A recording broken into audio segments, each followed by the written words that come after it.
mustard and the rye bread, Grandma, because it's Remember That Guy, the podcast where we mine our memories for nuggets of nostalgia about peripheral players, past and present, and I am once again one of your hosts, James. I am your other co-host, Diaz, and I'm going to introduce the special guest this time because I can't believe we got this person. Mina Kimes, welcome to the podcast. Wait, where'd Mina go? All right, well, hold on. I do not see her anywhere. We're gonna go to the righty. We're gonna go to the bullpen, and please introduce yourself, special guest. Yeah, I mean, sorry I'm not Mina Kimes, but it's me, special guest Xavier. I am also very sorry that you are not Mina Kimes, but that's okay. I'm very happy that you are Xavier and that you are here. You are the second person that I would have wanted to be the special guest, right behind Mina. I mean, I would have wanted Poppy. Get Poppy in here. See, very intrigued.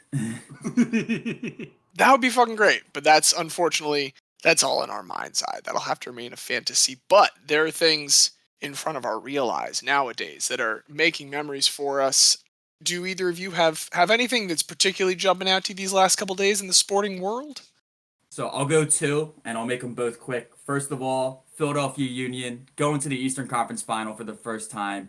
Andre Blake making all the memories for me because, in full disclosure, while I am a huge Philadelphia sports fan, I'm also a big soccer fan. I admittedly have not followed the Union as closely as I should. Andre Blake, our goaltender, is the only player that I could name to you on the Union. But I know that it went to a penalty shootout, and not a single shot from Nashville went into the net. 2 went over the bar.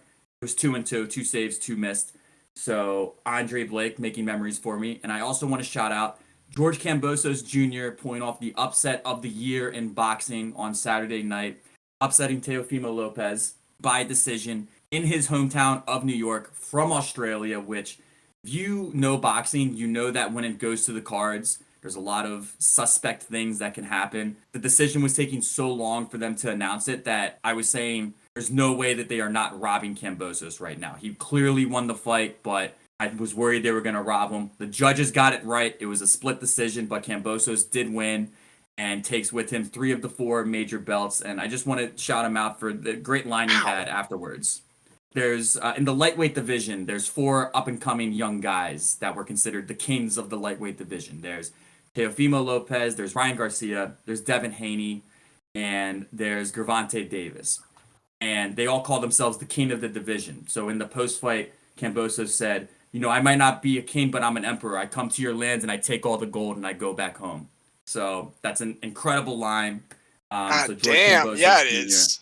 I honestly, he was a 12-1 underdog. So to put that in context for people who don't understand betting, if you were to flip a coin and it comes up heads 5 times in a row, that's the same amount of chance that the odds makers were giving Kambosos to win the fight. And he did it decisively. So Andre Blake, George Kambosos Jr., both making memories for me.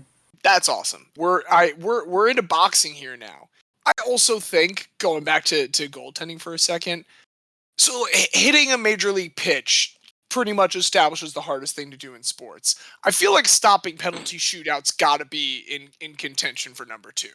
From a mental standpoint, like the just standing there waiting for a kick, I'd break. I'd shatter into a million pieces, man. So it's hard, and the advantage is definitely on the penalty taker. But because there are options other than just goal or saved, two of the 4 penalties against Andre Blake were blasted over the bar. So there is a chance that you could stand in the goal and the taker could just mess up and kick it wide or high. Absolutely, absolutely. But where I think your comparison, James, works perfectly is for the average Joe to step in and do it.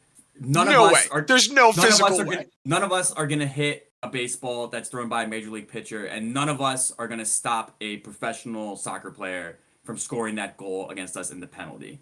You know, unless they are kicking the ball physically to hit us, and even then, it's probably going to knock us backwards into the goal. Or if Scott Sterling. Yes, the Scott Sterling method is all we have. We hope and pray to get severe brain damage because that's the only way that we're going to stop that ball. Love Scott Sterling. How about you, man? Who's making memories for you right now, buddy? So unfortunately, most of my teams either suck or are having rough patches, and I'm also praying that Temple doesn't hire Marty Morningweg as their head coach because apparently he's interested in the job. But I don't I'm gonna know go why. ahead and say, as a Ravens fan, no, you do not want Marty. We But do I not don't want know that why to Temple happen. would be interested in Marty Morningweg. So we get Temple football head coaching search. Temple basketball top scorer breaks his foot out for the season. Arsenal loses a killer game today against Manchester United. The Yankees did nothing in free agency, and then who knows if we'll even have baseball this year. You never know with the owners. And the only people that are actually doing some positives are the Rangers. So shout out to the New York Rangers who have won 8 of 9, and for some reason are still every power rankings I see puts them in the teens.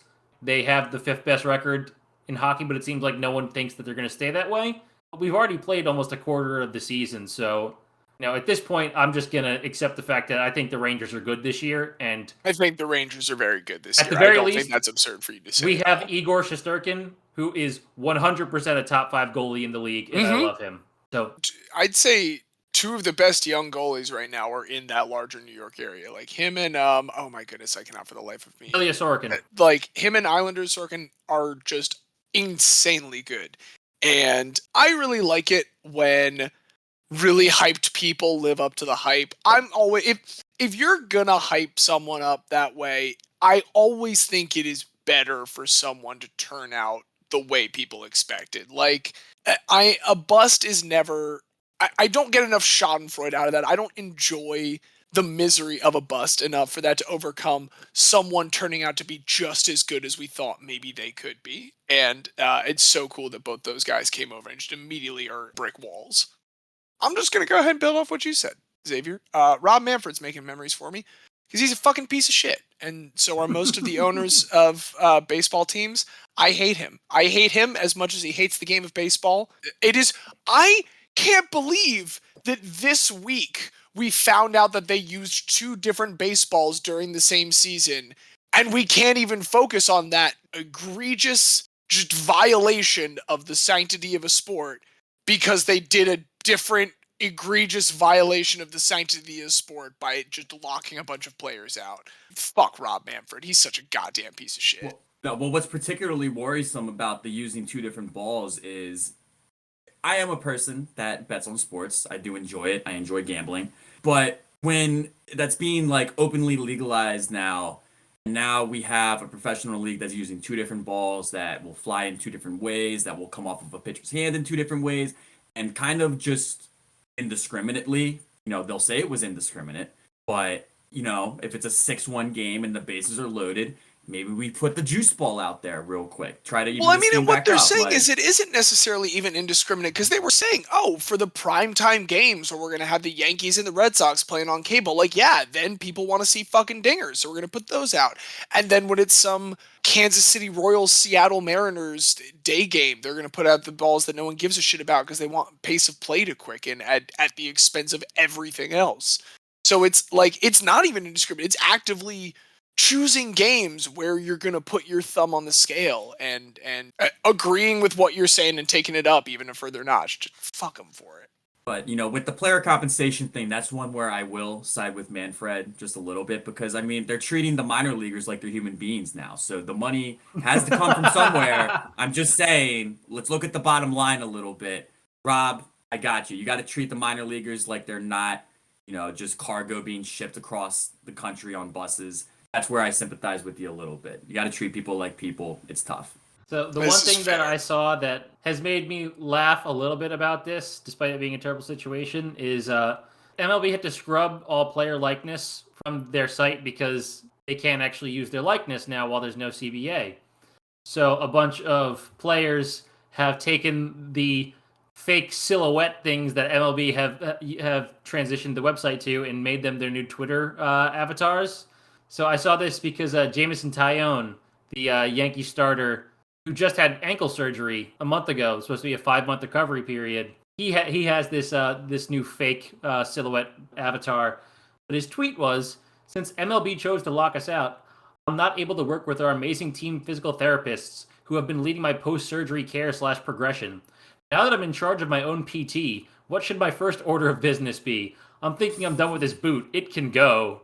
So the players who were injured and have had surgery are no longer able to keep working with the people who have been leading their recovery because of the lockout.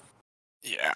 The owners are being bad. They're doing a bad thing. This is not both sides. A lockout is a unilateral decision by roughly 30 people to deprive all of the players of their work and deprive all of us of a thing that we love very, very much. And I am 100% confident that baseball's coming back. I don't think this is the end of baseball. And what really heartens me is it does seem like this time, at least in the spheres where I talk about sports, this is one of the first, I think, lockouts or strikes where it's really been most of the people I talk to taking the side of the players. And that's great. Like even in the last couple in basketball and football, I feel like there was still a little bit more of the mentality, oh, these guys making so much. There seems to be a little bit more consciousness of the fact that, yeah, Max Scherzer's going to get $43 million a year.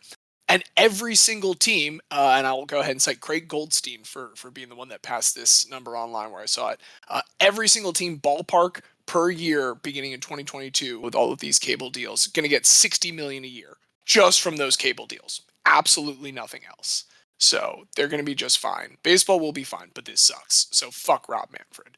This is an unpleasant memory. I hope it's a memory very, very soon. Fuck Manfred, fuck commissioners, fuck them all. Go the people that actually get on the field and entertain us and play the games that we love. And you know what? I think that's it. That's what we're here to celebrate. We're here to celebrate some athletes. And this week, we're celebrating athletes who find themselves in what we were just describing as a record scratch moment. Kind of a, yep, that's me. How did I end up here? And I'm going to kick that off with someone that I'm 100% certain you all know. There's no way you haven't seen the moment where this person is having that thought in their head. But I don't know if you know the name, Stephen Bradbury. I do not. I don't either. That's perfectly fine. I want to take you back to a shining moment in Stephen Bradbury's life in February of 2002. There is a pile of bodies, just a heap of bodies laying up against a wall. Stephen Bradbury is not a part of that. And because Stephen Bradbury is not a part of these bodies, Stephen Bradbury is about to reach the pinnacle of his career. But before we get there, let's fast forward to find out how Stephen Bradbury finds himself in that position. Stephen Bradbury is Australian. He's from Down Under. He was born on October 14th, 1973. Born in the town of Camden in New South Wales. Here's some fun facts about Camden in New South Wales. Originally founded in 1795, it was called Cow Pastures. All one word, Cow Pastures. And that's because... That's a better name. Well, here's why. It's because when they found that land, they happened to find a herd of cows that had been missing for a few weeks. Just living there. And so they named it Cow Pastures. But cows are not what made Camden, New South Wales famous. That's not what put it on the map down in Australia. What put it on the map was a man by the name of John MacArthur, who was the father of the Australian wool industry. I know New Zealand is very famous for having a lot of sheep, but Australia has a fair share of sheep as well. But that is not what Stephen Bradbury's family is about. Stephen is born to John and Rhonda Bradbury, and John Bradbury is a professional athlete in a sport that had originated in the US and Canada in the early 1900s, but is really on an international stage starting to pick up now. And that is short track speed skating. Yep. Which is a phenomenal sport. It's, I think, one of the highlights of the Winter Olympics, which is why I was surprised to find that it is, especially on the international stage, a very recent development, relatively speaking. It starts in the US and Canada in like the turn of the century, 1800s, 1900s, going into the 1930s or so. There were competitions. It was almost always held indoors because there's not as much just open frozen lake in Canada and America as opposed to some of the Nordic countries where a lot of the other winter sports come from, like long track speed skating or any of the ski jumps and all that stuff.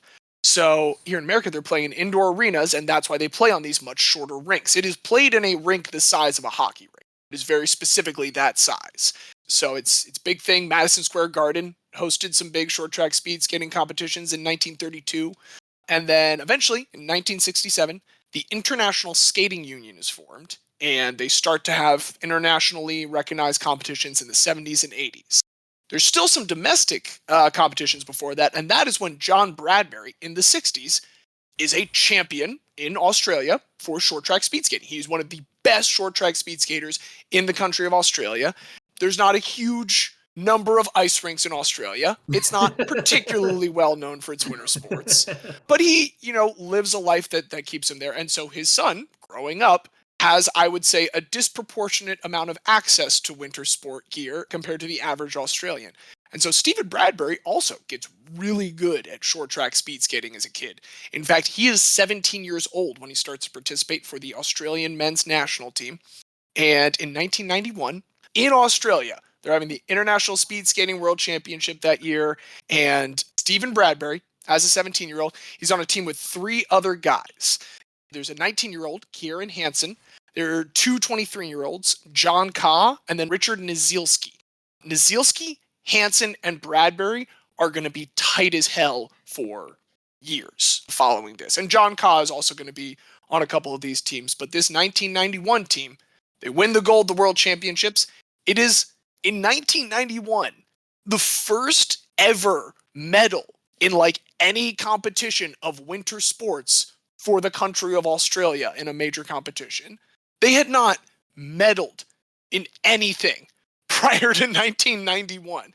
And I was not expecting that they had some secret, ringer in biathlon or whatever for years and years. I didn't think I was going to find that they had some crazy high total, but it's a big country. They have a lot of athletes. That's pretty crazy, but that's not enough. That's not enough for this quartet. They got more.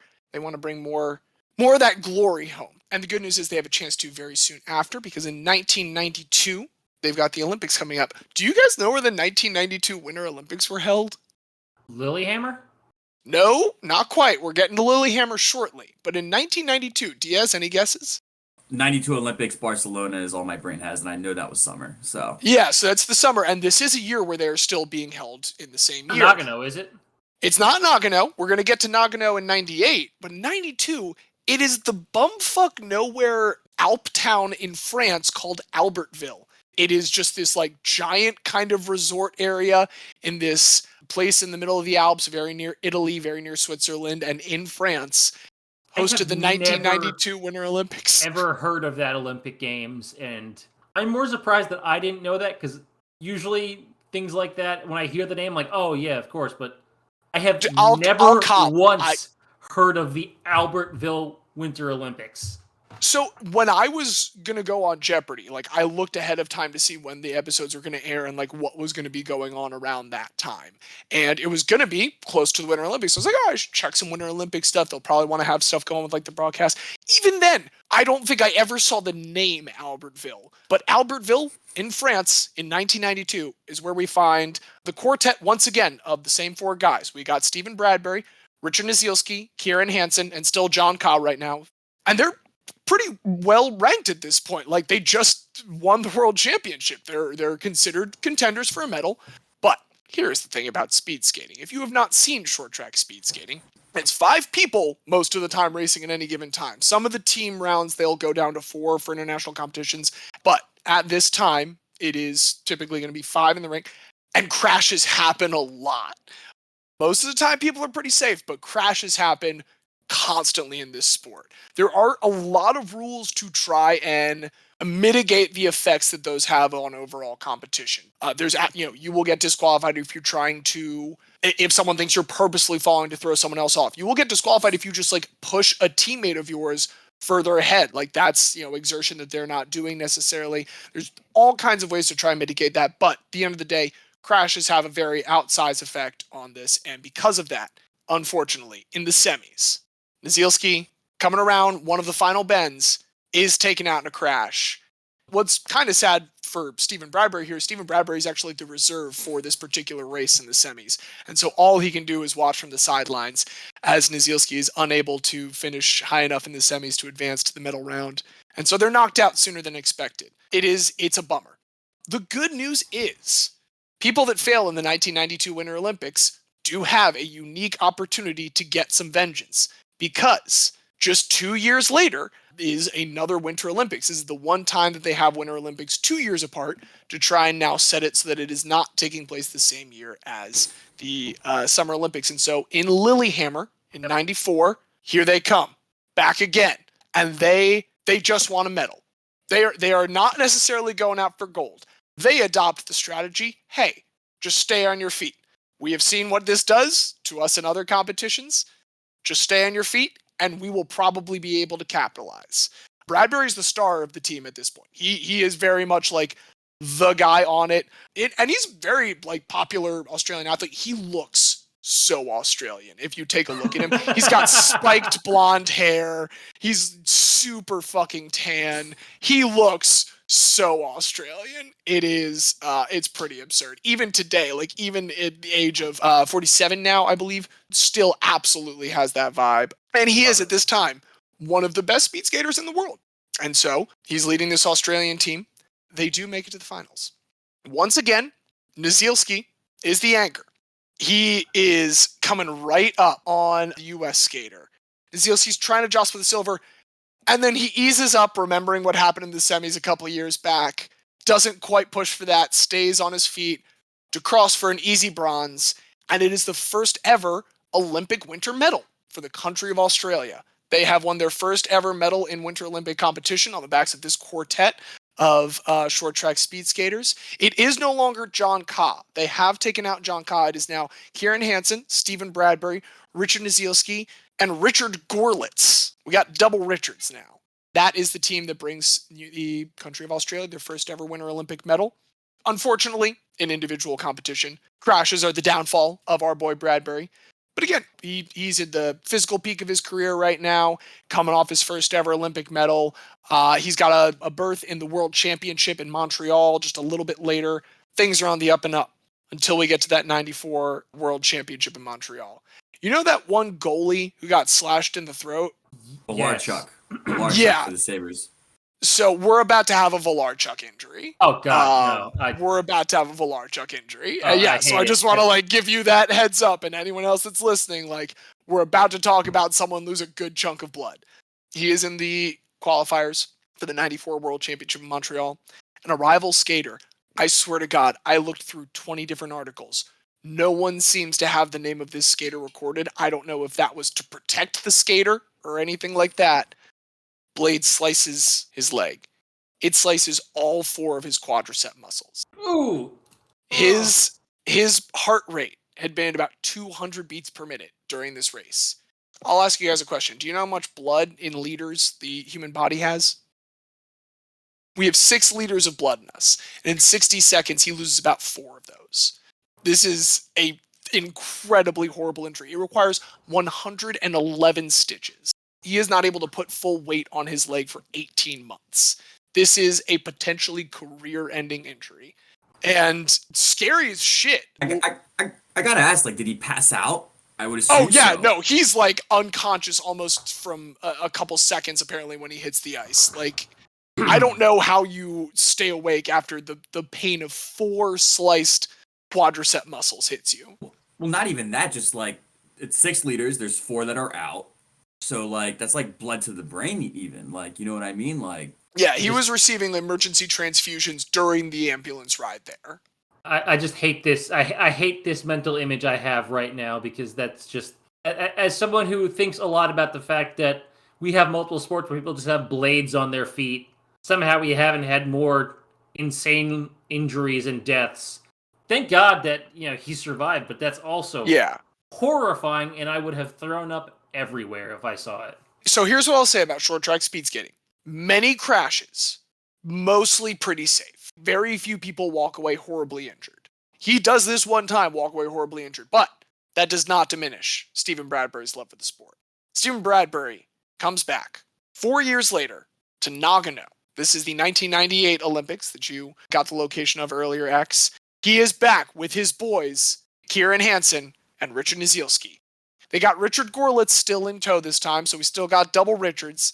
They're, thinking that, hey, we medal again. We're still a competitive team. The oldest one is Nizielski, and he's 31 years old, which is an elder statesman thing, but he's also 1/4 of this quartet. And in their qualifying performance, they go 4 seconds faster than their medal-winning performance from a few years back. But of course, as we talked about, they were in a stay-on-your-feet mode that time, and it was not necessarily their most competitive time. This time, while it is good, it is not good enough to advance. They do not make it out of the semis. They also see Stephen Bradbury once again lose in pretty much all of his individual events pretty early on. He makes it to the semis in the 1,000 meter, which is kind of the classic one that we picture. That's the one that a up-and-coming star by 1998 was starting to specialize in. And it is kind of the main single event of short track speed skating. Stephen Bradbury has now got 4 more years to think about whether he wants to do another Olympics. This was his 3rd Olympics. It was his 3rd Olympics in, 6 years? It was his 3rd Olympics. And while he's considering that, before Salt Lake City, about 18 months prior, he unfortunately has another potentially career-ending injury. This one is a little less graphic. He is in a qualifying race, trying to avoid a crash. He hops over the mass of bodies, goes down, and breaks his neck. So he's had his leg sliced open and lost 2/3 of his blood, and then broken his neck doing the same thing, and wants to keep doing that thing. This sounds like an Australian, if I've ever heard of one. I would have taken that as a sign that I need to get out of there and never get on the ice again. Also, a little scratch, mate. Well, it's the extent to which he had to do it, because he has a full-on one of those full encircling you halo braces on his neck for several months, and he can't really do a lot of training then. And we're less than a year out now from Salt Lake City, and he wants to compete. He wants to make it to one final Olympics. This is going to be his last one, but he wants to make it to one more. He at one point with his dad, John Bradbury, who at this point is now living in Brisbane, mate, with Rhonda. They're still married, and they're running an ice rink there because John is still a former short track speed skater himself.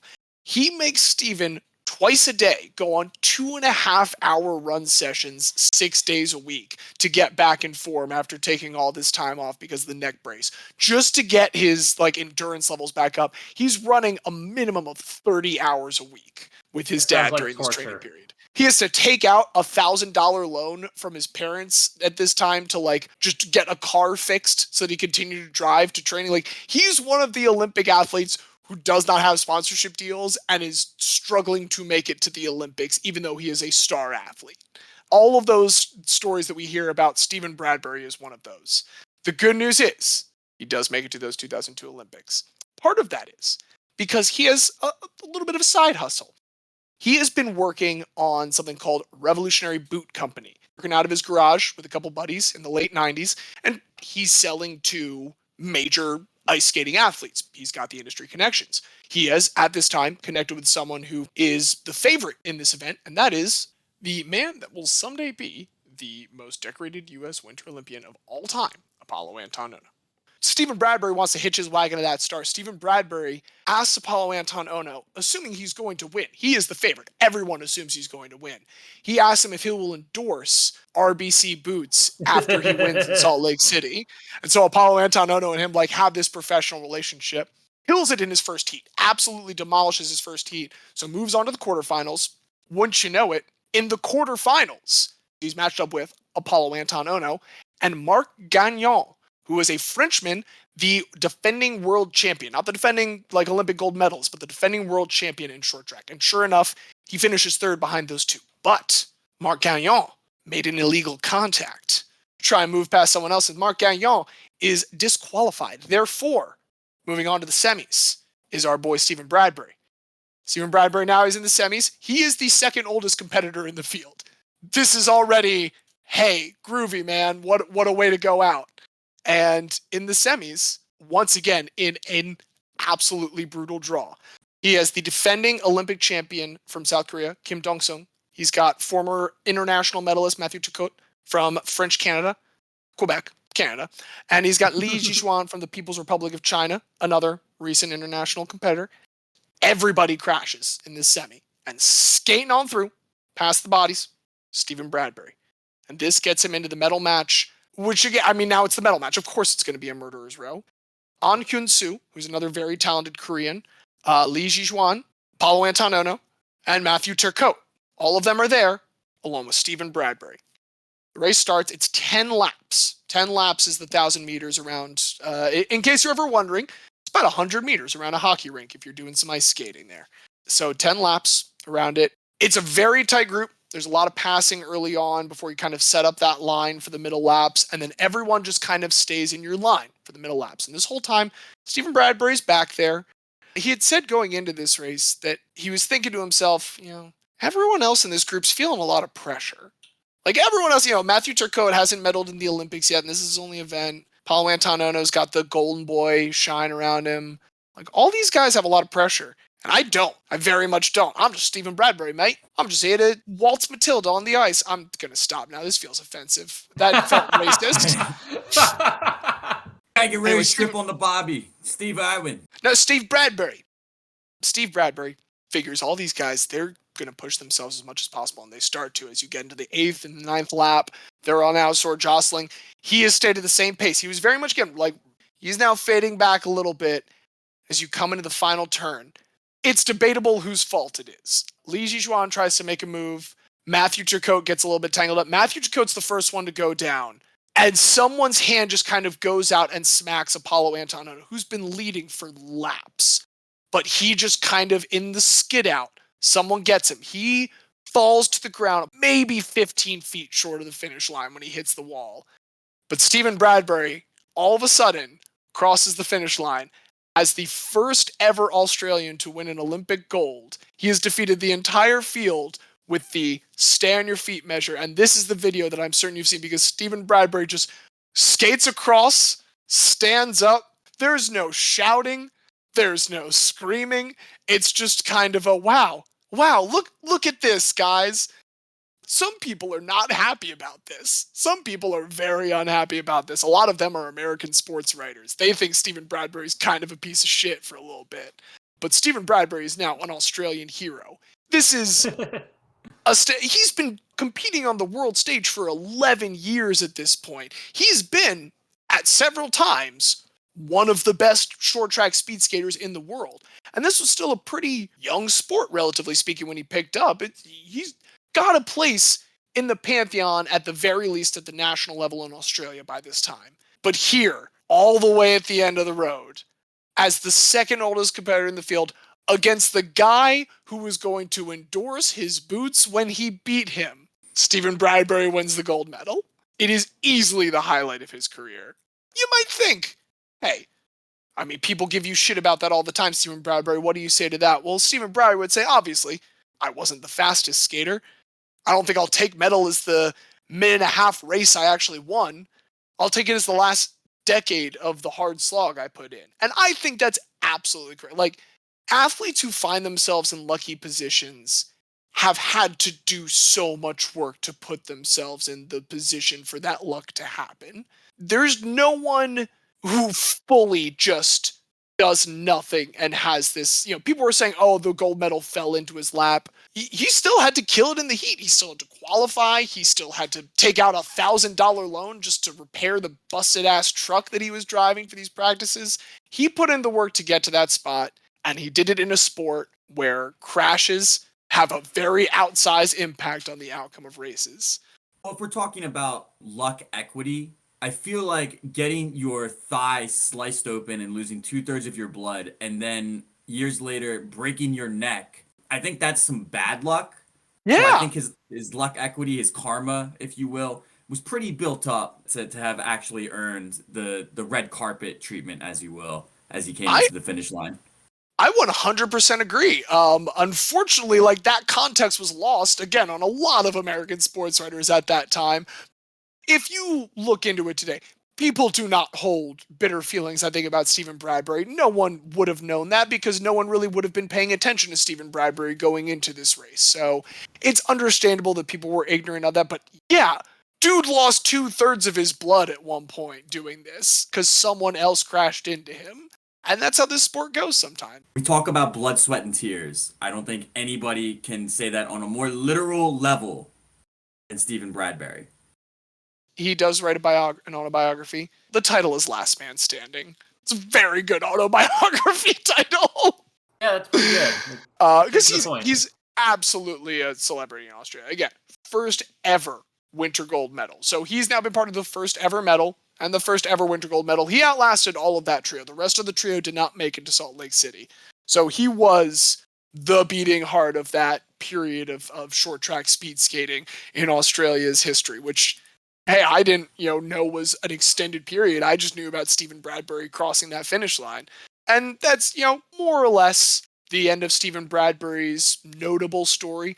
Some fun facts. He did, after that, pay his parents back with that $1,000 loan. He donates $15,000 that he got from one of his contract endorsements to the ice skating rink that they run in Brisbane. So that's lovely. He is, in 2005, the very first contestant eliminated from the Australian version of Dancing with the Stars. This is the second season of Australian Dancing with the Stars. Goes a little bit higher 2 years later when he's awarded the Medal of the Order of Australia. And I would say I'll take that over winning Australian Dancing with the Stars personally, but that's just me. Keep racking up medals, baby. In 2006 and 2010, he's a commentator for the Olympics.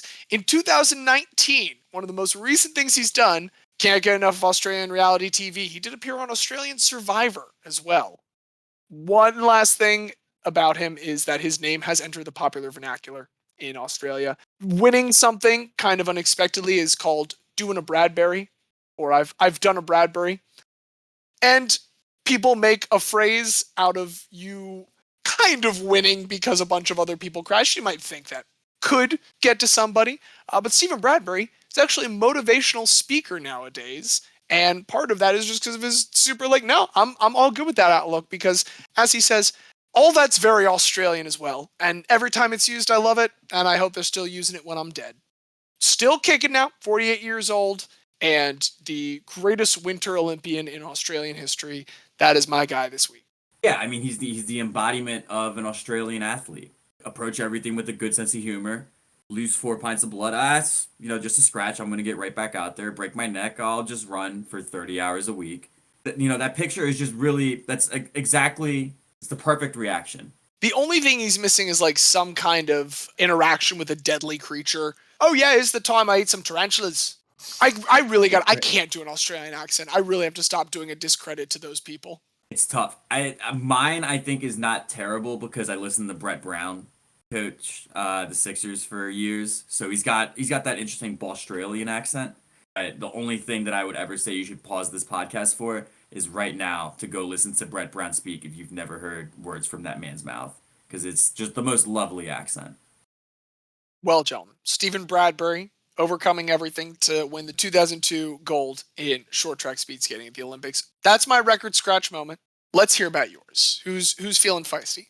I'll hop in here, and I'm going with a baseball player, and Wilson is a name that we associate with a lot of, volleyball, of course, the famous volleyball and Castaway. Wilson makes some great basketballs. But Wilson is not known for making baseballs, but there is a Wilson that made baseball history. And his name is Wilson Valdez. Wilson Valdez is a Dominican former professional baseball player. Some very, very brief pretext, because I just really want to dive into this record scratch moment for him. So Wilson Valdez signs as an undrafted free agent with the Montreal Expos in 1997. Spends 3 years, his first 3 years, as a professional baseball player in the Dominican Republic, playing for the Montreal Expos farm system.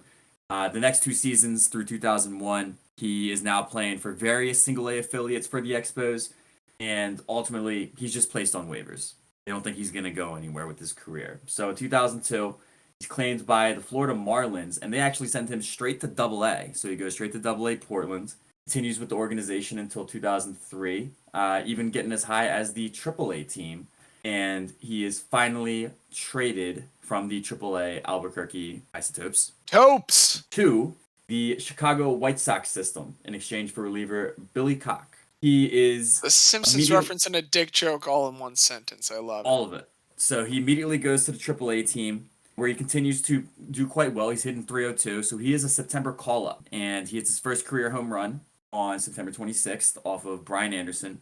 In limited action, he hits .233 for the Sox. So Wilson Valdez is waived after finally making it to the bigs. He goes to the Mariners, begins the season as their starting shortstop, but he is unfortunately below the Mendoza line. He is 198, so he is traded to the Padres. The Padres sent him straight to AAA, refines his form, he comes back up, and he finishes the season with the Padres. He is then released by the Padres. Oh, and man. He is signed by the Kansas City Royals. The Royals promptly trade him to the Los Angeles Dodgers. So just any team that gets their hands on Wilson, they're immediately getting rid of him. He just Fucking really hot has no home. potato. He is a castaway, if you will, to get back to the intro. So Oh, that was terrible. it was really bad, but I had to do it. Spends the 2006 season just in AAA with the Dodgers. Does not see any MLB action in 2006. Is promoted in 2007. And on April 29th, 2007, this is a bit of pretext, a bit of foreshadowing, if you will. He scores the game-winning run in a game against the Padres in a game that went 17 innings. Unfortunately, after this 2007 season, he is sold to the Korean League. So he spends his entire 2008 season, Wilson Valdez, is bouncing around. So in 2008, he is sold to the Kia Tigers of the Korean baseball organization.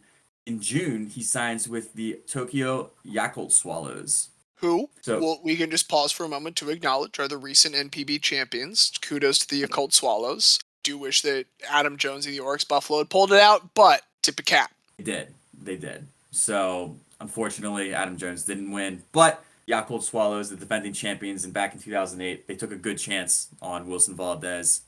Nothing really notable about his time with either team, just to say that he had to go over to Asia to spend a year playing professional baseball amongst the Korean and Japanese leagues before he is then re-signed in December 2008 by the Cleveland Indians. So this now leads into the 2009 season. He's spending the beginning of the season still in the farm system. Then he's traded to the New York Mets. The New York Mets do add him to the Major League roster for a brief time, and then he is designated for assignment, goes back down. So his contract now ends at the end of the 2009 season.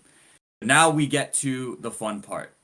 So after his contract has expired with the Mets, he is signed to a minor league deal with the Philadelphia Phillies, who immediately add him to their AAA team. That's not the Lehigh Valley Iron Pigs. It's the Reading Phillies. So the Reading Phillies are the AA affiliate. It is the Lehigh Valley Iron Pigs are the AAA affiliate. But I need I'll just correct very briefly. It was the Reading Phillies for the longest time. No longer the Reading Phillies. They are now the Reading Fightin' Phils. Fightin' Phils. Fightin' apostrophe Phils. Fightin' Phils. So it is the nickname of the Phillies, but it is the actual name of the AA affiliate Reading Fightin' Phils. I appreciate that they codified the apostrophe very much. It needs to be in there. There's no fighting. It's fighting. Fightins. So he starts the season in the minors very briefly, but Jimmy Rollins then goes to the DL, so they need to call up a utility infielder. So Wilson Valdez has his shot. The immediate backup, though, was Juan Castro. So Juan Castro slides in as shortstop, but then Juan Castro gets hurt. So now Wilson Valdez gets to step in, and he spends a few weeks at the start of the season as the starting shortstop. He then is sent back down after Rollins gets healthy, after Castro gets healthy, but then Rollins gets hurt again. So he gets called back up, if you're counting on Jimmy Rollins' health for your career, you could probably get some good career time in on that. Well, it's not just Rollins. Here's the thing: he was called up just to be utility infielder again, while Castro did his thing. Then Chase Utley gets hurt, so Valdez slides over to second base. In this 2010 season, he has a few noteworthy moments. Has a walk-off single in a game on the 29th of July against the Diamondbacks to win the game for the Phillies. And for this season in 2010, he sets his career high in games, at-bats, runs, hits, total bases, doubles, triples, home runs, runs batted in, walks, intentional walks, strikeouts, stolen bases, slugging percentage, and OPS. So just 2010 is a seminal season in the career of Wilson Valdez. We're not here to talk about the 2010 season or any of the games within that. We're here to talk about the game which was played on May 25th, 2011, between the Philadelphia Phillies and the Cincinnati Reds. So the first noteworthy thing about this game before a pitch is even thrown, Roy Halladay, of course, great Roy Halladay, rest in peace. In the offseason prior, in Game 1 in his first postseason game ever threw a no-hitter against the Cincinnati Reds. This is the first game that he has played against the Reds since then. He was not quite as successful in this game. He goes 7 innings, gives up 11 hits, but only 3 runs. So he spaced them out enough. He did well. And sure enough, at the end of 9 innings, the game is tied at 3-3, and we go to extras. The top of the 10th, Jay Bruce leads off with a solo home run, and we're thinking, well, fuck. That's probably going to be it. This is probably going to be the game. But in the bottom of the 10th, Ryan Howard leads off with a solo home run. At the end of 10, it is 4-4.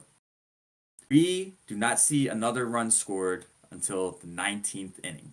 We'll get to that 19th inning. We'll get to that 19th inning. We're not going to get there quite yet. So what I want to take a brief aside to mention is Carlos Fisher. Carlos Fisher is just a long relief guy in the Reds bullpen. Comes in the 14th inning as the last arm standing, as it were, for the Cincinnati Reds. Carlos Fisher pitches a hell of a game. His final stat line is going to end up being 5 2/3 with 4 strikeouts. Wow. And he only allowed 4 hits. That's still a whip under 1. That's great. Everyone's too tired to swing the bat at that point. Their arms are like jello. 2 of those 4 hits were by Wilson Valdez. So he had a single in the 14th, and he had a double in the 16th. Ryan Howard also had a single. But up until we get to this 19th inning, there have been 3 hits allowed by Carlos Fisher, and 2 of them were by Wilson Valdez. But we're not here to talk about the hitting that Wilson Valdez did in this game. We are here to talk about the pitching that Wilson Valdez did in this game. So, as a career utility infielder who has been bounced around, the definition of a guy who will just do anything to stick on the roster. After he hit this double he hit the double in the 18th inning. So I lied a little bit earlier. He hits the double in the 18th inning. But he hits the double in the bottom of the 18th. They end up stranding him out there. And then they come back into the dugout and they say, well, fuck. Right after Wilson came up, we just pinch hit for our pitcher. We don't have any arms left in the bullpen. What are we to do? So before Charlie Manuel can even think about who he wants to put on the mound, Wilson goes right into him, coming off of the field, and says, hey, Charlie, I can pitch. And Charlie's like, oh, are you sure? Are you sure you want to? And he's like, yeah, trust me, I can pitch. I got this. No big deal. So quickly consults with his staff. He's like, all right, well, Wilson's going to pitch, but how the fuck are we going to make the lineup work now? Because they've also exhausted all their bench players with the exception of the pinch hitter that just hit. So the pinch hitter was the backup catcher, Dane Sardinia. So they had to do some shuffling around. Let's start with Valdez. Valdez goes from second base, who's starting for Chase Utley, who was injured. He goes from second base to pitcher. Placido Polanco goes from third base to second base. Carlos Ruiz, who has only ever caught on a major league level, is now sliding over to third base. To third? Okay, see, I assumed he was going to go to first. You can do it. No. Well, it's Ryan Howard was at first, so it's like, which would you rather put at third? At least Carlos Ruiz I'd rather put Ryan Howard. It's not by a lot. It's a small margin, but yeah, at third base. Future Hall of Famer Ryan Howard. He has gotten at least 1 vote that I have seen so far. Brief aside, if we're gonna celebrate a player's peak, Ryan Howard's peak is as peaky as almost any peak that there's ever been. Sure. So on that basis, I would say he deserves it. I understand longevity is consideration, but from 2005 to 2008, there was no more feared hitter in baseball, I think, than Ryan Howard. But brief aside, we'll put that away. And then the pinch hitter, Dane Sardinia, will stay in to catch now. And Wilson Valdez is on the mound, and we see a lot these days with these utility players that end up pitching. They're just kind of lobbing it in there, no big deal. Wilson Valdez is not going to waste this opportunity. He is touching 89 on the radar gun. Love it. Absolutely love it. Not only is he touching 89, he is shaking off the catcher, calling for fastball every time. He said, no, we talked before this inning. I have off-speed pitches too. So he's working I got a fastball. repertoire. He's working in sinkers. He's working in curveballs. All during the warm-up, it looks great. But then, the inning has to start. Who strolls in as the first batter that Wilson Valdez has to face? But reigning National League MVP Joey Votto. Greatest Canadian baseball player of all time. Yes. That's a I take. had to think for a second, but yes. I don't think that's who approaches Joey Votto from Canada. What, Well, Vlad there's Guerrero Jr.? No, I was actually gonna say Larry Walker. Larry Okay, Walker's that's a fair point. It is one of those two. It is either Larry Walker or Joey Votto. That's fair. I think I take Joey Votto, but that's just because how many MVPs does Votto have? I know he has at least one, right? I believe he only has the one. Just the one. Larry Walker only has the one. Yeah, because that's what I'm saying. I knew Walker had one, but I couldn't remember if Votto had more than one. Yeah, Votto only had the one, but it was in 2010. So he is the reigning National League MVP, and he's the first batter that Wilson Valdez gets to face. He's working the count, throws a couple strikes, crowd goes wild, throws a couple balls that miss wildly. He throws one that is literally in the opposite batter's box. That was when he tried to throw his sinker to Joey Votto, and he missed by about 5 feet. And then Votto lifts one to deep center field, but he just got under it. Michael Martinez makes the catch on the warning track for out number 1. In strolls the second batter, Scott Rowland. For the uninitiated, Philadelphia fans fucking hate Scott Rowland. He was on the late 90s, early 2000s Phillies teams that the defining characteristic of those teams would be that they didn't give a shit. And that was led by Scott Rowland, who was a great talent, but just didn't give a shit when he was in Philly. So Scott Rowland strolls into the plate, and the only thing that you could do to endear yourself to the Philadelphia fans more and to strike out Scott Rowland in this instance would be to hit him with the pitch. Wilson tries to get his curveball going. It doesn't curve. It just goes 65 miles an hour straight into his back. And of course the crowd loves it because we're in the 19th inning. We're all here for fun. We're all here for bits at this point. So he hits him. Now there's a runner on. So now he has to go to the stretch. And I just want to emphasize here that he is still shaking off the catcher throughout. He's calling this game. He's like, no, not the fastball. I want to throw this here. So Jay Bruce now steps in. So just again, to put in context, he's going through the meat of the order. It's not like I forgot how good the early 2010 Cincinnati Reds teams were. Like Jay Bruce and Joey Votto were on some really good rosters. They really were. But Johnny Cueto. Oh, God, I loved Cueto. Johnny Cueto was the second best pitcher in the National League for like 7 years behind Clayton Kershaw. Absolutely. There were maybe other guys I would say who had better peaks, like Tim Lincecum was in there, and Tim Lincecum's peak. If we're going to talk about guys who, if we're representing peaks, had a higher peak than anyone else, Tim Lincecum's got, I'd say, an all-time 2 or 3 year run. But like, if you look at that full 7-year period from I think 2010 to 2017, it's Clayton Kershaw and then it's Johnny Cueto. Yeah, I would completely agree with that. Just some other names that played for them in that game. You had Brandon Phillips at second base. Yeah, fuck. They had Johnny Gomes as a pinch hitter on that team. Lots of quality guys. But back to the guy of the hour, as it were, Wilson Valdez. So Jay Bruce steps in, and after seeing a couple pitches, Jay gets under one to shallow center, gets way under it, and this is out number 2. And who steps into the box? None other than Carlos Fisher. Carlos Fisher has had the bat because he's staying in the game, and at this point, the Reds made a decision that we are riding Carlos until the wheels fall off. So Carlos, I believe, sees one pitch and then promptly gets under one himself, lifts it up to second base. Blanco makes the squeeze, and the crowd just absolutely loses their mind. This is a game that started at 7 a.m. It is now 1 a.m. Jesus. And it was a sold-out crowd to get there. Of course, not everybody stayed by this point, but I would say there was roughly 20 to 25,000 fans still at this game. Is that your ballpark estimate? That is my ballpark estimate. I'm estimating the ballpark attendance. Before we get to the bottom of the inning, I just also want to shout out Carlos Ruiz was at third base, did not have to make any plays, but the very first pitch that Valdez threw was fouled to the third baseline. And Carlos Ruiz, realistically did not come close at all to catching this ball, but launched himself over the tarp that's up against the third base side in case it rains. Launched himself over it to try and catch the ball. Missed it by probably about 5 feet just because he couldn't get there in time. But absolutely insane effort for a guy that just caught 18 innings of a baseball game, and the first thing he does is launch himself over the tarp. I just need to shout that out. I fucking love Carlos Ruiz. Absolutely one of my favorite. I love him. I just love him. I can't say it enough. But anyway, after Wilson Valdez gets the outs, the Phillies are looking at each other like, all right, well, we got to fucking win this right now if we're going to do it. Like, we can't let this go any further. So Jimmy Rollins leads off with a single. Dom Brown gets walked. Placido Polanco walks him over. They intentionally walk Ryan Howard to load the bases, and then Raul Ibanez lifts one to deep center field. Sacrifice fly. Rollins comes in to score. The Phillies win 5-4. I just want to shout out Carlos Fisher as the long relief pitcher threw 95 pitches. Wow, it's a start. He pitched a game. Starting pitcher's worth, and he went into this game probably not expecting to pitch at all because he was the literal last man out of the bullpen for them.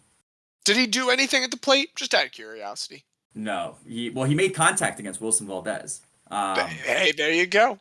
Ball's in play. But, that ends it. So I do want to... We'll backtrack very briefly before we get to the post game of that. Valdez did say afterwards that he had pitched once previously 9 years ago when he was in the aforementioned Dominican leagues playing for the Expos. They're in a similar situation where a game went late, and he said, "Hey, throw me in there." He threw 2 innings. I was not able to find record of how he did in those 2 innings, but he did mention afterwards that he did that.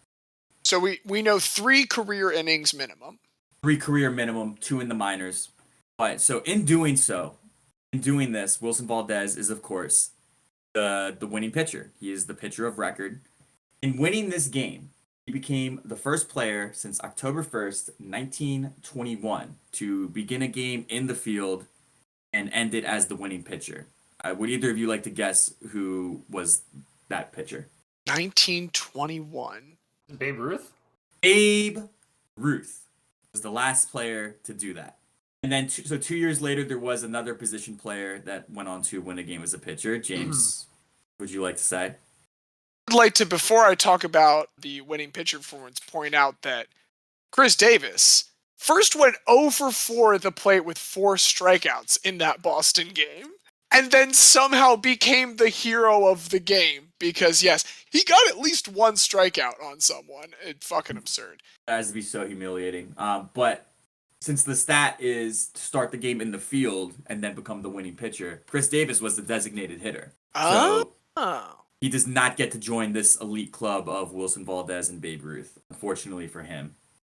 So in the post game, they're interviewing Wilson Valdez, and what's great about this is just I love this as just a moment of cultural confusion, loss in translation, whatever you want to call it. Wilson Valdez speaks English. I want to say this clearly. He speaks English. He's giving this interview in English. And a reporter asked him about him shaking off the catcher, like, "Oh, we saw you shaking him off out there. How many pitches do you have?" Now, if you're a Spanish speaker, you know that the way you say how old you are is, yo tengo 29 años. I am 29 years old. Similarly, if you say, yo tengo 30 pitches, you would say, that would be like, oh, like I've thrown 30 pitches. So he interprets it this way. So they ask him, "Oh, you're shaking him off. How many pitches do you have?" He says, "I don't know. I wasn't keeping count. I'm just throwing." I like love 20 that. or something? Exactly. I love that line because it was like the beat writers probably didn't understand why he said that, and Wilson didn't understand why they asked it. But if you are a bilingual individual like myself, it tickled me. It tickled me so much to hear that in the post game. So all this to build up to that moment, Wilson Valdez ends up finishing the season out with the Phillies. Phillies season ends in heartbreak against those St. Louis Cardinals. And in that offseason, he is actually traded to the Cincinnati Reds. So we'll just briefly wrap up his career. Traded to the Cincinnati Reds, makes 44 starts for them that year, and then chose to go to free agency. And this was the last major league ball that he ever played. He did sign minor league contracts with the Giants and the Marlins thereafter. Went on to play baseball with the Camden River Sharks of the Atlantic League. Signed with the York Revolution in 2014. And so ends the baseball career of Wilson Valdez. But you're going to get bounced around all these different places. He's been on tour. There is an elite club that Wilson Valdez is in. And as I mentioned, players who start the game in the field, finish the game as the winning pitcher in the last 100 years. Yeah, last century. You can officially say that now, since October 1st, 1921. So in the last 100 years, there are 2 guys that you can say that started the game in the field and ended it as the winning pitcher. You got Babe Ruth you got Wilson Valdez. Wilson Valdez, thank you so much for making those memories for us. I remember that game distinctly because this was my senior year of high school. I remember that night, like I had an AP exam the next morning, and I was like, all right, I'm going to watch the Phillies, then I'll review my notes, and then I'll be ready for the AP exam. Of course. How badly did you do on that exam? Well, thankfully it was AP Spanish. So qué bueno. I got a 5, muy fácil. But Wilson Valdez, going down in the annals of baseball history, thank you so much for being a guy that is willing to step in and do whatever the team needs to get a win. And he did. So, Wilson Valdez, thank you so much. What a great guy. Love that, because I mean, like, position player pitching happens, I think we can safely say, more often now than it used to. Just guys coming in for mop-up duty. But I don't remember it being a thing when we were really younger for then. So, yeah, hey, maybe Wilson Valdez, he broke that oil, or I was about to say he broke that dam, but I'm also I keep thinking about the Exxon Valdez oil spill. But no, he broke that dam, and the floodwaters flowed, and now we got position player pitching all the time. That's great. I'm glad that he ushered in this revolution. All-time great guy. The record scratches once again, and we freeze frame on your guy, Xavier. And what do we find ourselves looking at? Yeah, so first off, I want to give a quick shout out to Enzo Perez, who was the inspiration for my guy here. Unfortunately, Enzo himself is not retired yet, so he could not be on this program. But maybe one day I will talk about Enzo further. My guy today is Mike Magee. Good name. That's a good guy name. Love the name. It is a very good name. So, Mike Magee, born September 2nd, 1984 in Elmhurst, Illinois. And Mike Magee was a soccer player. He moved to Florida as a teenager and graduated from the U.S. Soccer Federation Bradenton Academy, now known as the IMG Academy, and was drafted number 4 overall in the 2003 MLS Super Draft by the Metro Stars. Fun fact, I just learned that the MLS has a draft. It's the MLS Super Draft. Andre Blake was drafted in the MLS Super Draft. So what makes it super? What differentiates the Super Draft from any regular old draft? The MLS wanting it to sound cool when they had a draft that no one cared about. Okay, so it's just like this one goes up to 11. So essentially, at this point, the MLS draft is almost irrelevant. Like, I think it was 2 years ago where the Union traded away every single one of their picks, so they didn't have to care. But every year, like, a couple players come out of the Super Draft. It's just that most teams now get all of their players either through foreign transfers or their academy. So there's not as much of a need for the draft. Like I said, you still get some really good players. Like 2020, Daryl Dike was picked number 5 overall. He is now a striker who plays for United States men's national team. 2019, Frankie Maya, Tejan Buchanan, Dane St. Clair, and I think 2018 we had Miles Robinson. It's either 2018 or 2017. Yeah, Miles Robinson was 2017, and he's the starting center back for the U.S. men's national team now.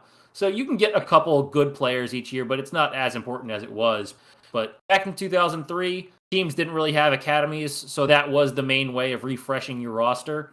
So Mike Magee, drafted number 4 overall by the Metro Stars, plays with them for 6 years, stays through the rebranding to the Red Bulls for getting traded. Oh, this is the Red Bulls. Okay. The Metro Stars are the Red Bulls, yes. So he plays with the Metro Stars / Red Bulls for 6 years before being traded to the LA Galaxy in 2009. Magee plays 4.5 seasons for the Galaxy as their starting attacking midfielder, sometimes second striker. He won 2 Supporter Shields in 2010 and 2011 and 2 MLS Cups in 2011 and 2012 before being traded to the Chicago Fire mid-season 2013. Makes an immediate impact with the Fire, wins MLS MVP with Chicago. There's another 2 seasons at Chicago before coming back to the Galaxy for 1 last year before retiring. But I want to focus on one single special game for Mr. Mike Magee. So June 25th, 2011. Coincidentally enough, exactly 1 month after Wilson Valdez, heroics. I know because I was also in high school at this point. This was actually the exact day of my high school graduation. Guys beget guys. Guys do beget guys. So June 25th, 2011, there is a big game between the LA Galaxy and the San Jose Earthquakes. So this is called the California Clasico. This is one of the biggest rivalries in MLS. It's been a little muted recently ever since LAFC came in. And now there's the two El Trafico, the two LA teams. But I still really like the California Clasico. I've seen some really good games. One of my favorites ever was actually a year after this. California Clasicos are always pretty heated. There's always like a little more roughness. You leave a little bit in with the challenges, and sometimes bad things can happen. So in this game, in the 21st minute, Ryan Johnson, a forward for the Earthquakes, collides with LA Galaxy goalkeeper Donovan Ricketts, breaks Ricketts' leg. And so Ricketts has to be substituted off and replaced with the Galaxy's backup goalie, Josh Saunders. 20 minutes later, Josh Saunders has the ball and is getting ready to kick it away when forward and known agitator of the Earthquake, Steven Lenhart, is trying to mess with him a bit, goes up to him while he has the ball, heads the ball out of his hands for no reason other than to try to be a bit of a pest. It was some Milan Lucic gutless piece of shit stuff. It was completely uncalled for and worthy of Sean Avery. And worthy of a card. But well, I'm thinking specifically of that one hit that Milan Lucic had on Ryan Miller, where Ryan Miller in the locker room afterwards says, "I just want to say, like, what a gutless move that was, gutless piece of shit." Totally fair, and specifically with a goalie. Yes, but we interrupted Xavier. I'm so sorry. No, it's all right. So Lenhart heads the ball out of Saunders' arms, and Saunders, in response, throws his arm out and elbows Lenhart in the head. Which I would say is a pretty reasonable reaction. And I'm sure Josh Saunders felt the same way. Unfortunately, despite being the one to instigate it, Lenhart was not sent off. So at this point, having no other backup keepers, Magee runs straight to manager Bruce Arena. Magee later said, "I think I was just the closest guy to him after it happened. Bruce was having choice words with the ref, and I was just standing next to him, and it finally caught my attention that someone had to play goalkeeper. I looked at him and asked, 'Bruce, who is going to play goalie?' I can't even say his words at the moment, but then I said, 'All right, I'll go in.'" So Mike Magee steps in goal. He puts on Josh Saunders' oversized goalie shirt and gloves because they did not have any of his size. For context, Magee is 5'10". He's a midfielder / forward. Guy.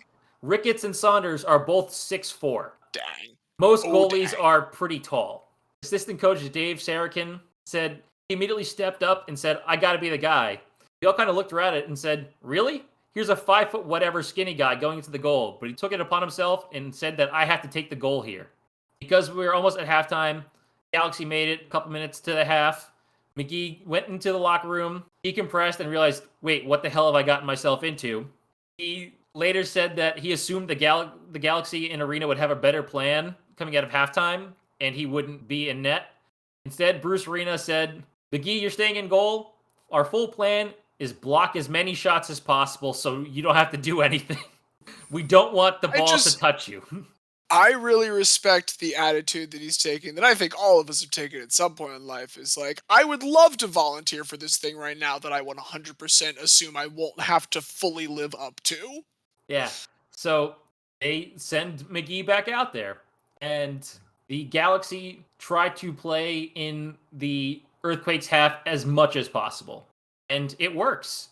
They limit the Earthquakes to only 3 shots on target after Magee has gone in, 2 of which were pretty tame efforts from further out.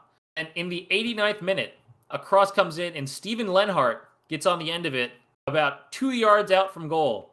And Mike Magee somehow sticks out a leg and makes a sprawling kick save to deny Lenhart the would-be winner. This save wins MLS Save of the Week, and Mike Magee earns a clean sheet for the LA Galaxy. Yeah, baby! So the Galaxy fans, they go nuts. They chant Magee's name.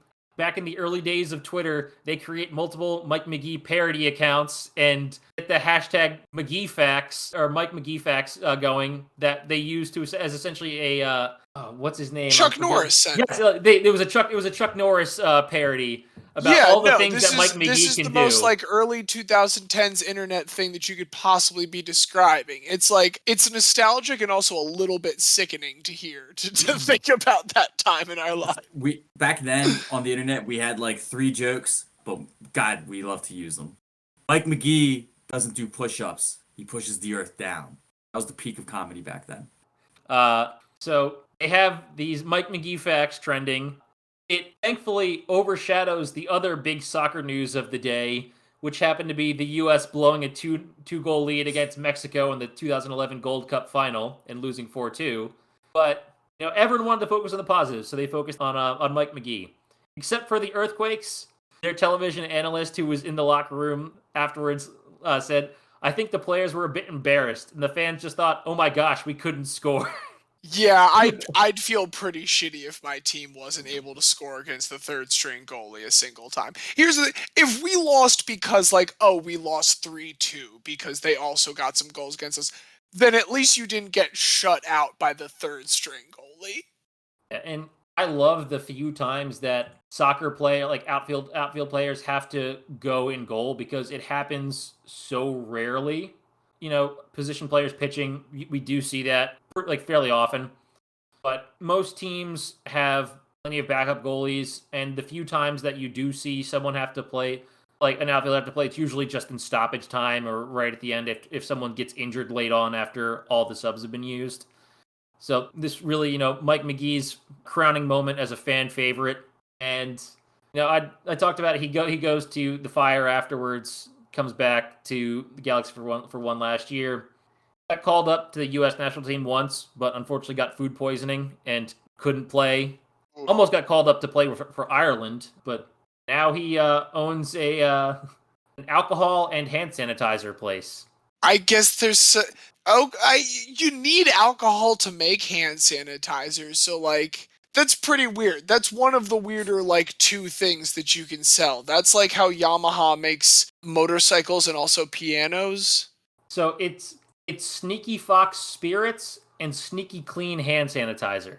They sell vodka. Okay, so it's 2 different brands. Okay, so it's not like Squeaky hand sanitizer and spirits. It's not it's under one umbrella, but he just decided to make hand sanitizer during the pandemic to repurpose their. This is a recent development. Yes. Oh, okay. This is because we live in a dystopia for the last 2 years. Got you. Sneaky Fox, who did vodka and other spirits, contracted out with a local distiller to shift the focus from making vodka to Sneaky Clean hand sanitizer to help give to first responders in Chicago early in the pandemic, and now they are just Sneaky Fox Spirits and Sneaky Clean hand sanitizer. Fuck yes, Mike Magee. That is a good pivot. Way to go. That's all I have to say. Fuck yeah. He's an innovator. Way to adjust.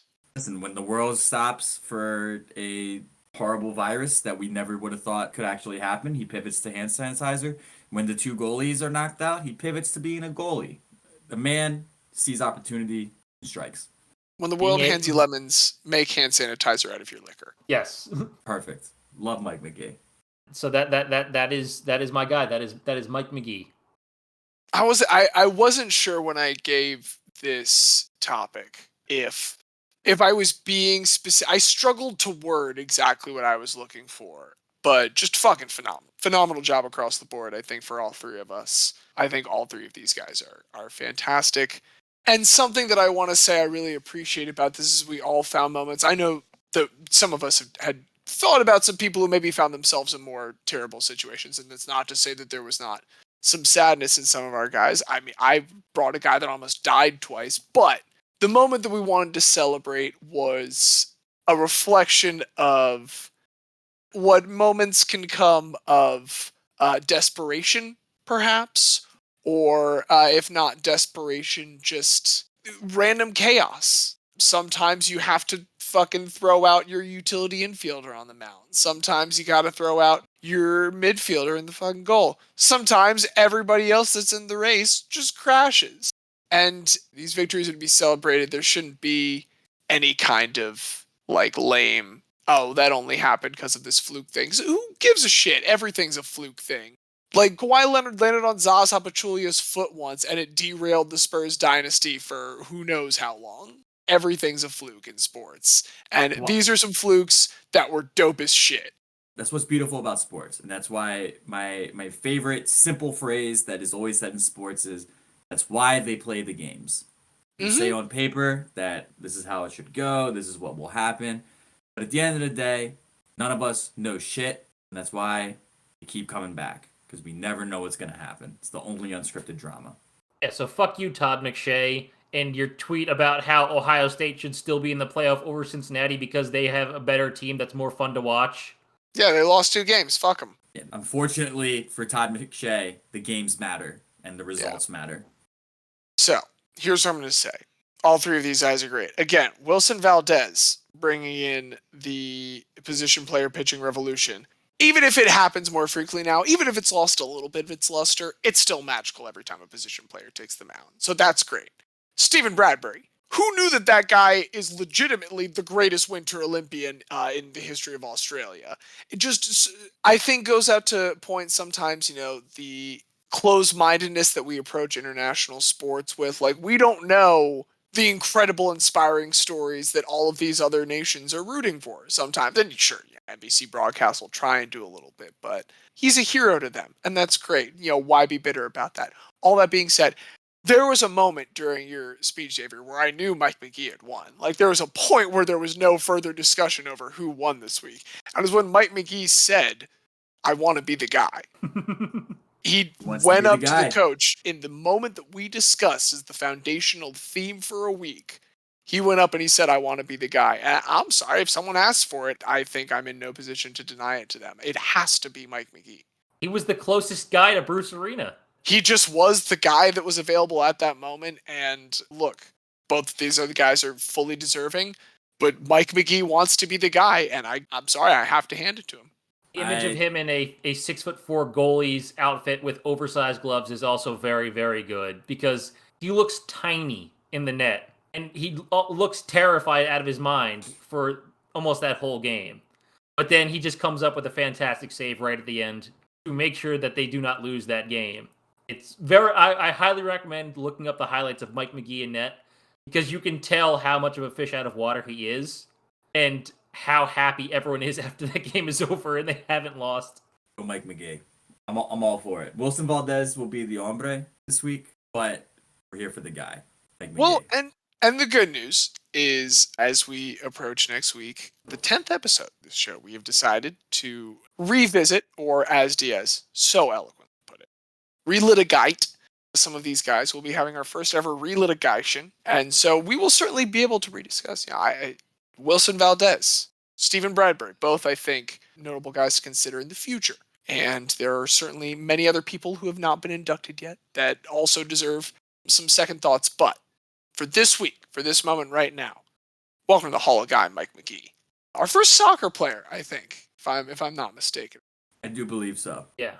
So welcome, Mike Magee, to the Hall of Guy. And that's, I think, all we have to remember that guy. I would like to take a moment on the way out for us to recognize our very favorite college football player, maybe ever, at least since Lamar Jackson, the Mountain West Special Teams Player of the Year, still currently on pace to set the single season record for punting average at, I believe, 51.9. Although, what a year it's been. 3 of the top 5 punting averages all time are this season. But at the top, one name stands alone. And it is San Diego State University's own Matt Araiza, the 12-1 San Diego State University. It is kind of crazy to think if they'd beaten Fresno State, would they be making the college football playoff? Almost certainly no. Would there be some people very loudly insisting that they deserve a shot at it? Absolutely yes. 3 of them are right here. Yeah, yes. No, we'd be screaming at the top of our lungs, but instead we will quietly, with their 12-1 record, just remind you that Matt Araiza is incredible. Also, Cincinnati better be in if they win. I don't care if Oklahoma State wins too. If you are the number 4 and you beat a ranked team and are still in your championship game and are still undefeated, you should not be dropped out of the 4 spot. I'm sorry, Pokes. You had a chance to go undefeated and you did not. But maybe Alabama can just lose by 2 touchdowns and we can have both Cincinnati and Oklahoma State and be very happy about that. They are currently ranked 4. I do not think there's any fundamental way that if they win their game, they don't make it. Like, they're not. If Alabama wins or loses by like a point or 2 and Oklahoma State wins by 2 touchdowns, 3 touchdowns, I can easily see it go Georgia, Michigan, Alabama still at 3, and then Oklahoma State. And if that happens, I will riot and go down to Dallas and yell at everyone in the College Football Playoff Commission. In a just world, you are right, James. College football is not a just world, as we've seen so many examples of just very recently. Brian Kelly, unbelievable. Yeah. Don't need to get started on it. But yeah, college football is a very unjust, It's a fickle bitch. Alabama had a 2-point conversion competition to end their game against a 500 team and stayed number 3.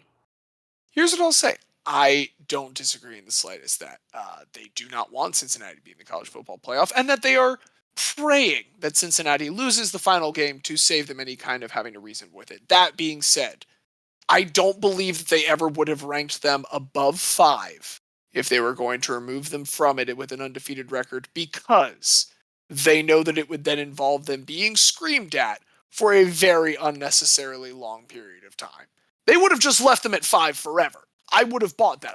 You could have totally convinced me they would do that all season. But they moved it up. They're not going to move it down. They don't want to welcome that shitstorm unless they lose, in which case they very much want to welcome that shitstorm. Well, let's go Cincinnati. I already hate Houston because they kept Temple from the Peach Bowl one year. Yes, Temple, if they had won one single game, would have made the Peach Bowl 6 years ago, which is insane to think about because no other G5 team was ranked.